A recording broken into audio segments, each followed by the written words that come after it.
அன்னை வேளாங்கண்ணி ஆசியோடு கடல் தாய் மடியில் இருக்கிற என் மனசுக்கு ரொம்ப நெருக்கமான நாகப்பட்டினம் மண்ணில் இருந்து நின்று பேசிட்டு இருக்கிறேன். என் நெஞ்சில் குடியிருக்கும்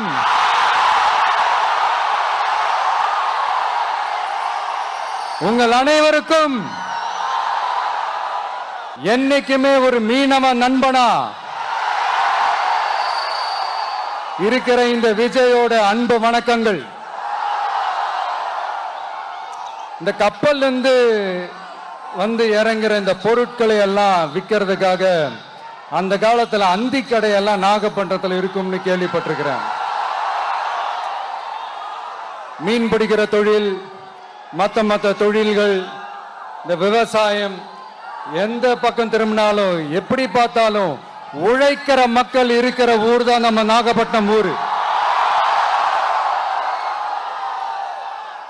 மத வேறுபாடே இல்லாத அனைவருக்கும் பிடித்து போன மத சார்பின்மைக்கு எடுத்துக்காட்டாக வாழ்ற உங்கள் அனைவருக்கும் மீண்டும் என்னுடைய சிரம் தாழ்ந்த ஸ்பெஷல் வணக்கங்கள். இந்த தமிழ்நாட்டில்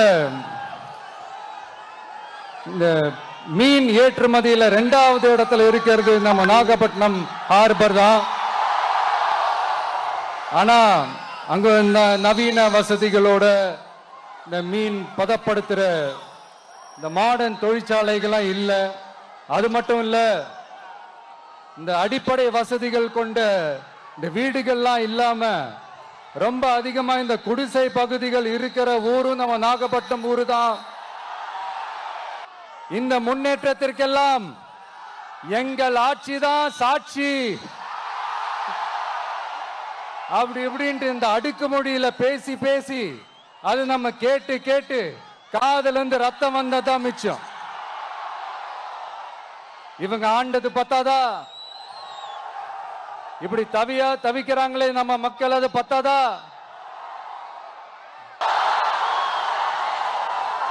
எல்லாரும் எப்படி இருக்கீங்க? சாப்பிட்டீங்களா?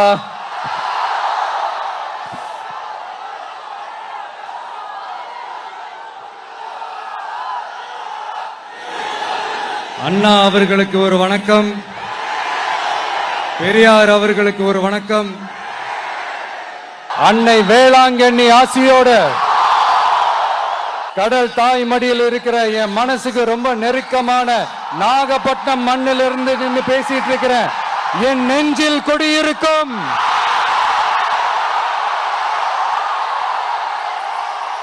உங்கள் அனைவருக்கும் என்னைக்குமே ஒரு மீனவ நண்பனா